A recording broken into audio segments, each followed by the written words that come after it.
Alright, so here we go. We're going to get into dodging and burning and other more local adjustments now. This is continuing on the session that we edited for the basic adjustments when it comes to engagement sessions. So this is just going to cover like the brush tool, spot removal, gradient filters, things like that. Basically, the whole reason we do this, the whole reason we do dodging and burning or brightening and darkening of certain parts of the image is because, as I'm sure you know, the brightest thing in the image is usually what your eyes are drawn to. And so we want to make sure that the couple is the brightest thing in the image, unless it's something like a silhouette or things like that. But most of the time, we want them to be the brightest part of the image. So looking at this one right here, another reason, so in this one they essentially are the brightest part. We could probably darken this spot a little bit, but other than that, they're pretty much the brightest part. But the big issue here, due to lighting and complexion, is he is far brighter than she is. And while I want to keep their natural skin tones as much as possible, I also want it to look fairly balanced. If you look right now, it looks like his skin's very bright and flattering, and hers is just a little bit darker, more orange and muddy, or it would be orange if it was in color. So going into the brush, for dodging and burning, basically what I do is I have my own brush presets, and I crank the exposure all the way up, and I also bring up the density all the way. But what I do is keep the flow down at 10. So what that allows me to do is paint on little bits at a time so I can adjust it without going too crazy and too overboard. So, and then obviously auto mask we want to keep off, and the size you adjust, feather you adjust. The feather seems a little bit big here, so let's bring it down to about 50 is usually pretty good. So what we're going to do is we're just going to brighten her up a little bit, so just a couple clicks. Oh, careful, sometimes you can drag that pin. So we're just going to brighten her up with a couple clicks. We want to do fairly smooth, and to me that's actually a little bit overboard, just because of the consistency. Usually the bigger the brush, the more you can be. So if we look here, let's see, yeah, so we just brighten her face up a little bit. Let's make it look a little more natural and get all of her skin. The arm, we don't want to brighten up too much because it's already pretty bright, and again, the brightest thing is what your eyes are attracted to, so I'd rather have her face be a little bit brighter. So let's throw a couple more on there, then her arm, so that way our attention goes onto her face and not her arm. And then really quick, we'll go ahead just for fun.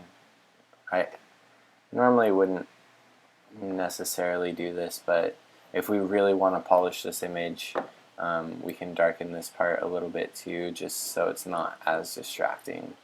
So you can see the difference just right there. Just made the photo look a little better. So moving on. This one, first thing I want to do is come in with the spot removal tool and basically just click this piece of trash out, maybe these sticks here. That's pretty much it. I might go in with Photoshop later and get rid of some of these things. Some of them you can get with the spot removal. You can get kind of lucky. Like that one worked out pretty well. Just want to make sure the feather is pretty big. So that one looks pretty good, but like these people here, probably have to do in Photoshop, and I'd really only need to do that if they're ordering this for like the album or something like that. But for something like this, instead of using the brush tool and trying to be as consistent as possible, basically I usually just grab the radial filter, and I'll just click and make sure they're nice and highlighted. As you can see, it looks like dog doo-doo. But bringing that feather up is going to make it less obvious. And then if you hit the apostrophe key, I don't know what the technical term is for it, but it's right next to the return or enter key. It'll invert the mask. And then obviously we want to drastically reduce that. So if we come back to 0 and just darken it a little bit, that's pretty good. The biggest thing I don't like about this image though is the sun that's on them is making them nice and warm, but the background's really cool and teal, and it just looks a little off. So I'm going to go ahead and warm up the background quite a bit, and that's going to bring it to just look a little more balanced. So if you look at that, that's quite a big difference. This is a pretty rare situation. You aren't usually going to have to do like warming with the filter like this, but for this photo it seems pretty necessary, and we might actually be able to cool the whole image off just a little bit, just to make sure that it's not too warm. Pretty happy with that. So if we look at out of camera compared to the finished image, it just looks better. This isn't one of my favorite images, but it's being delivered. So with this one, we're going to do the same thing that we did with the last photo. So we're just going to grab this radial tool, we're going to invert it, let's pump that feather up quite a bit, and with pumping up the feather, you want to make it a little bit bigger. And then all we're going to do is, if you double click effect, it'll reset it, and then you can just darken it a little bit. And then I know I said you don't have to do it often, but one thing that I want to do on this one, just since we have this nice sunlight, is I want to warm it up quite a bit more. So I'm going to warm up the background quite a bit. You can see that does a really good job. The reason I did it with this filter and not just warm up the entire image is, if you look, let me turn that off, and now let's warm up the entire image. What that does is now their skin tones just look a little funky. Not too bad, but in general I'd rather warm up using this and just kind of leave their skin tones intact. Now you see their skin's looking nice and good, and they just kind of pop a little more. What I might do here is just bring the highlights down a little bit, just because we have these harsh highlights back here, but that's about it. So you can see quite a drastic difference from the before to the after. So with this one, we're going to do the same thing. We're just going to grab this guy, and as you know by now, invert, crank the feather up, reset to make it a little bigger. I need to just draw it bigger when I start. There we go.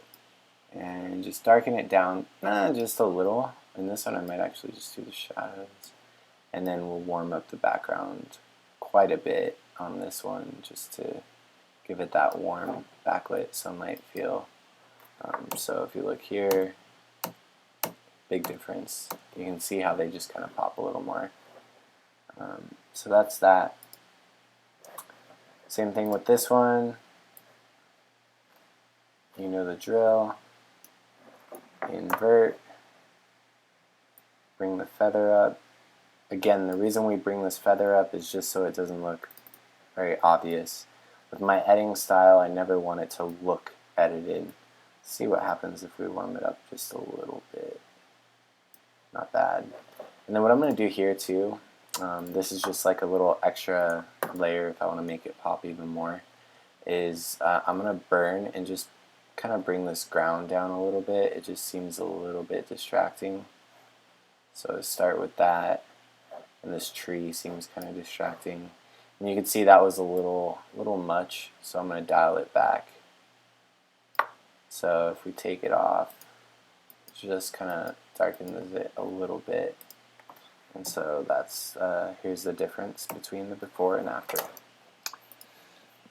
And then last but not least, this one, reason I say not least is I actually really like this photo, but you can see just because it's black and white, they kind of blend in with the background because the background's fairly textured, and there's a lot of the like same tones that are on like their skin and their clothes, so they kind of blend in. So we're just going to make them pop out a little bit by just burning that background a little bit. So now, let's see, we don't want to go too much. Usually a good starting point is to go -50. Right here I'm at a little bit more. But always start with -50, and sometimes you find that that's too much, or maybe you can go a little more. But again, we want it to look as good as possible, but at first glance, someone who's first seeing this photo, you don't want them to know what we did. You don't want them to be like, oh, they darkened and all that. Like, you want it to look as natural as possible. So just to show you really quick, with and without that, that's kind of how that goes. And then really quick, I'm going to show you one more photo. It's a wedding photo, but I think it's relevant for engagement sessions too, for this one. So this is just a random photo I grabbed. As you can see, the expression's a little funky in this one. Straighten that horizon. So other than it looking a little bit too magenta now that I look at it, basically this is the edited photo. This is where it started. But what I want to do is just everything, I don't know, things just look too bright, and I don't know, it could do a little better. So what I might do is actually bring the exposure down a little bit. So what we're going to do is dodge and burn them in. But with this particular photo, with blue skies, couple things. Number one, if you see, if we come all the way down here, I enabled profile corrections, and the whole reason is I want to get rid of these nasty dark corners that don't look natural. If I enable profile corrections, you can see that they go away. But with that, we want to do a little bit of burning, and if we were to do a vignette, it would just throw that back in. So with the burn, we can just come in and darken certain areas. And just go ever so lightly, just click and pass. Couple here just to darken that blue ocean. So that looks good to me. And then actually it looks a little bit overboard. Just dial it back a little. And then if we go dodge, I just want to bring them up a little bit. Their skin looks just a little bit orange and muddy. So you can see if we're just careful with it, we can do that. So we're able to darken things and brighten their skin while maintaining detail in the dress, not getting dark corners. So as a rule of thumb, with big open blue skies, you want to enable profile corrections to get rid of those dark corners, and then as opposed to, as you saw in the last video, I do a lot of vignetting, just to kind of bring that attention into the couple. Instead of doing that on ones like this, we just do dodging and burning to avoid that ugly, nasty corner. That's about it. Short and sweet. That's how I do dodging and burning and things of those sorts for engagement session edits. Sweet. Thanks.